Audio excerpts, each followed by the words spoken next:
I want to see God. This is the purest desire a person can have. It is the truest desire a person can have.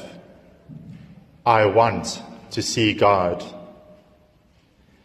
We think we want a beautiful house, fancy clothes, maybe a Porsche or a Ferrari. We think a holiday in Mauritius might make us happy, or maybe even the Caribbean.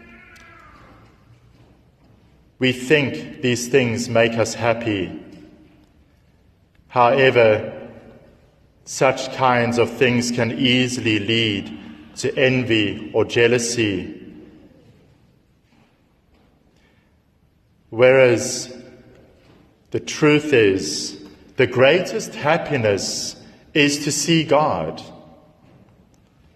Because whoever sees God has obtained all the goods of which he or she can dream of. I was once preparing a radio sermon and I decided to do an interesting thing. I drew up a list of questions that I would ask people, and I simply began walking around the town, and I'd interview people at random to get ideas. And the first question at the top of the list was, do you want to see God? Most of the people that I interviewed all said yes, except for one person. And she said, no, I don't want to see God because I'm afraid of him. She was afraid of him because of the serious sins on her conscience. And so, yes, St. Paul said, it is a fearful thing to fall into the hands of the living God with serious sins in our conscience. But the good news for you and for me is that God exercises his justice by showing mercy. And especially when we become people of mercy ourselves, when we show mercy towards others. The greatest glory outside of heaven that Jesus revealed of himself was on the crucifix.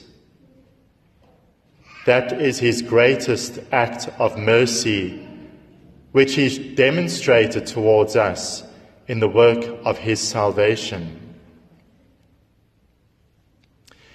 Today we hear about St. Peter's experience in the Gospel. He started walking across the water towards Jesus. Then he began to doubt because of his fears. And yes, Satan loves to work through fear. And so he began to sink. But Jesus immediately reached out towards him and caught him by the hand, and he saved him. Jesus showed him an act of mercy. It's the same in our own lives. You know, Jesus calls us to trust in him. And as long as we put all of our trust in him, things generally do go well. If we don't trust him, then it's possible that things can go wrong, like with Peter, who began to sink beneath the waves. But it doesn't matter what we have done, what sins we have committed. Jesus says, even if you have lost faith in me, I will never let go of your hand. I will always reach out towards you to save you. Jesus proved this again, because remember, again, Peter lost faith in Jesus and he denied him 3 times. But Jesus, out of his love and his mercy, gave Peter the opportunity to 3 times profess his faith in Jesus, to make up for those denials. I was serving the Holy Family Parish in Durban, in an area called Newlands East. And it was a Friday night after 8 o'clock in the evening. I get this phone call from a Mother Superior from a convent in Ishawi. She said, "Father, please, will you go to King Edward Hospital? One of our novice sisters is very, very sick. Please, will you give her Holy Communion and anoint her, give her all that she needs?" So I said, "Yes, sister, no problem." And I went immediately. It was about a 20-kilometer trip to King Edward Hospital. Now, a lot of the hospitals in Durban are very strict about their visiting hours. And so from some of the key hospitals, I'd got a letter of permission from the superintendent to visit outside of hospital hours, the visiting hours. Anyway, so I arrived at King Edward, the main entrance. There were 4 or 5 security guards there. I was dressed in my habit, as I was supposed to be. And they refused to let me in. So I took out the letter from the superintendent of Addington Hospital. I didn't have one yet for King Edward. There's so many hospitals in Durban. And I showed him, "Look, I am a priest and I've got permission from this hospital to visit any time. Someone's in great need, please let me in." And the security guards just laughed at me. And there was a real hostility about them. Anyway, I tried all the different methods I knew how to bargain with them and negotiate. But whatever I said, they just laughed all the more. And I saw these people were not going to let me in. So I went back to my car and I said a very simple prayer. "Jesus, if you want me to see this nun, then please let me get into the hospital." So I drove around the corner and I saw the emergency entrance. And I thought, okay, I parked my car and I walked into the emergency entrance. And on a Friday night in Durban, you don't want to be in the casualty. There were bodies all over the place with people and all kinds of injuries, nurses running to and fro, trying to do something for these people, and doctors, and it was chaos. So I stood there expecting someone to ask me, "What am I doing there?" And I looked around, and no one was bothered about me. So I walked halfway through the casualty. Again, I stopped, waiting for someone to pounce on me and ask, "What you doing?" No one was interested. I walked right to the far side of casualty. Again, I stopped, waiting for someone to ask me, "What am I doing?" No one was interested. Then I walked through, went up a few floors to where I was supposed to be. The moment I arrived in the ward, the senior nurse looked at me and said, "Father, please come, we've been waiting for you." So I went with her. She took me to the novice, the nun. I gave her all the sacraments that she needed. And thank goodness I was able to see her, because the next day she did die. Can you imagine if I had not got in, she would have died without the sacraments.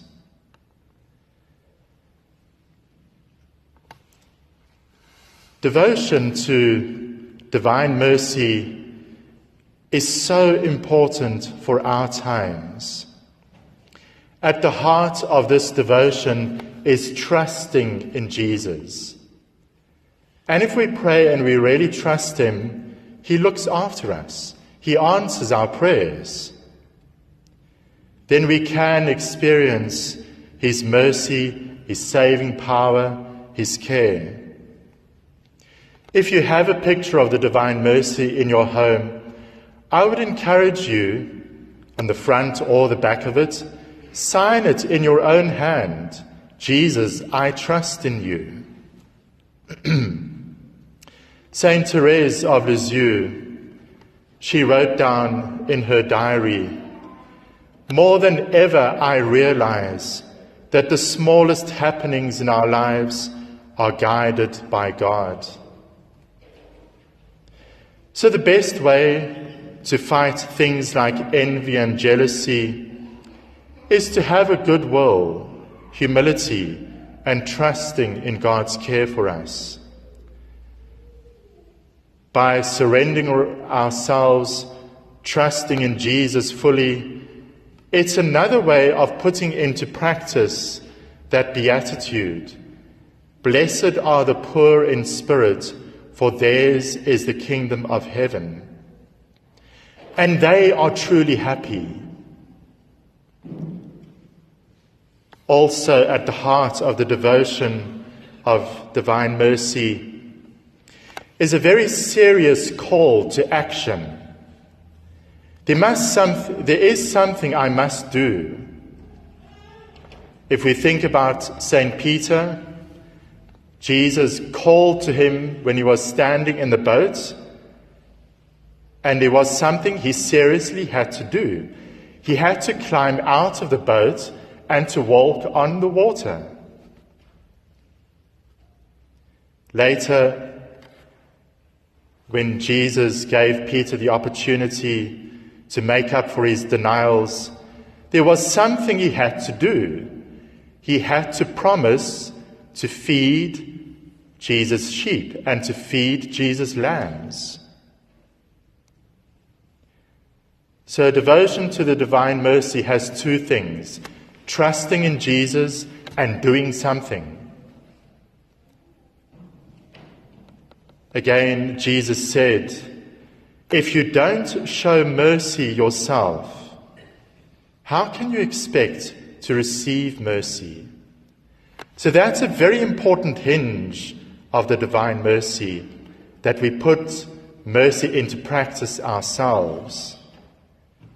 At the end of your life, you will see Jesus face to face, and he will ask you, have you fed the hungry? Have you sheltered the homeless? Have you clothed the naked? Have you visited the sick? Have you visited those in prison? Have you buried the dead? If not, those people will be sent away like the goats, as Jesus said, to the eternal fire. Do you want to see God? Do you want to find him now? You can. There is one sure and unmistakable address where you can find God. There's that beautiful hymn, you all know it, Ubi Caritas. Where there is love and loving kindness, God is pleased to be there. Often we might look for God in something that's dramatic or in miracles. But as we heard in today's first reading, Elijah did not find God in the thunder and lightning, but he experienced God in the gentle breeze that came. If you want to see God, you can. You can see God in the poor. Do you want to get rid of your sins and make up for them? Then show acts of love and mercy.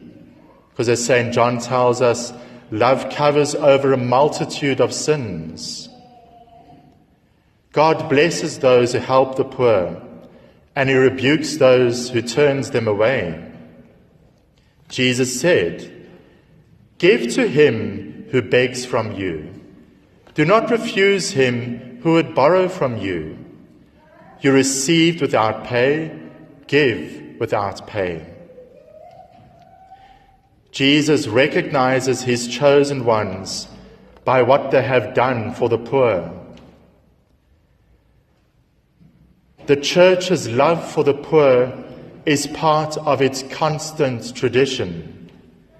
And this love is inspired by Jesus himself. It is inspired by the Gospel Beatitudes. It's inspired by the poverty of Jesus. and for his own concern for the poor. Love for the poor is one reason why you should work, so that we will be able to give to those who are in need. St. John Chrysostom, he said, "If we do not share what we have with the poor, we steal from them and deprive them of life. The goods that we have are not ours, but theirs." Saint Gregory the Great, he said, "When we help those in need, we give them what is theirs, not ours. More than mercy, we are paying a debt of justice." Giving to the poor is one of the most important witnesses of love, and it's a work of justice very pleasing to God. Again, Jesus said, "He who has 2 coats, let him share with him who has none. And he who has food must do the same. If a brother or sister is poorly dressed and without daily food, and you say to them, 'Go in peace, be warmed and filled,' without giving them what they need, of what use is that?" Remember, Jesus had a preferential love for the poor, for the least of our brothers and sisters. Whatever you do to them, you do to me. Jesus invites us to recognize his own presence in the poor, his brothers and sisters. Saint Rose of Lima had the habit, if she saw someone who was poor or sick and needy, she'd bring them into the home and even put the sick person in her own bed to look after them, to the point that her mother would get upset. And on an occasion, her mother shouted at Rose. And Rose simply responded and said, "When we serve the poor and the sick, we serve Jesus. We must not fail to help our neighbors, because in them we serve Jesus." During Mass, we receive the Lord's precious body and his blood in Holy Communion. This commits us to the poor. If we truthfully and lovingly receive the Lord's body and blood, we must recognize Christ in the poorest of his brothers and sisters. Again, St. John Chrysostom said, "You have tasted the blood of the Lord, yet you do not recognize your brother and sister. If you do not judge a poor beggar worthy of sharing your food at home, when Christ has judged you worthy to share this heavenly bread at Mass, then you dishonor the table of the Lord's body and blood." As the people of God, you share in the royal office of Christ. Jesus exercises his kingship and he shows his greatest mercy. Just as he stretched out his arm to catch Peter from sinking beneath the waves and saved him, he stretches out his arms now to all of his people through the Eucharist, through this Mass. And through the Eucharist, he draws us to himself through his death and resurrection. Jesus is King and Lord of the universe, and he has made himself servant of all. Every time we come to the Eucharist, he serves us. But he told us, "I've come not to be served, but to serve, and to give my life as a ransom for many." So as a Christian, to reign with Christ is to serve him, and especially when we serve the poor and the suffering, in whom the Church recognizes the image of her poor and suffering founder.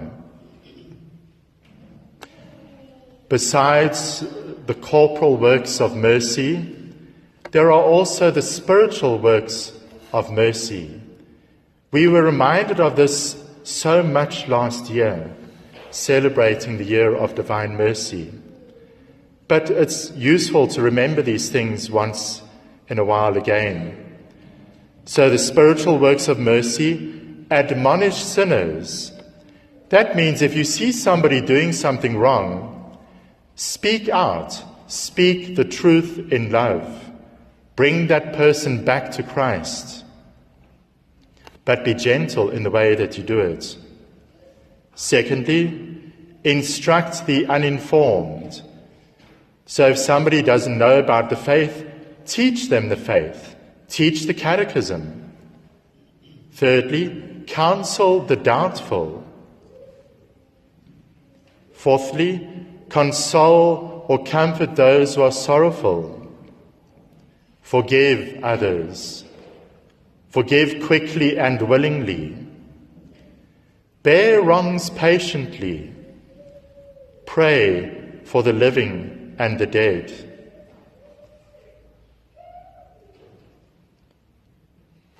Every time during Mass, we have that wonderful opportunity to receive Holy Communion.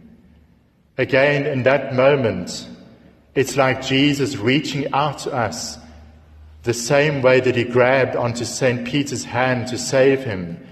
We can reach out our hands during Mass to receive Jesus, to allow him to take our hand. In that moment, we receive Holy Communion. And by adoring and honoring Jesus in the Blessed Sacrament, we will feel in ourselves his saving power and his love.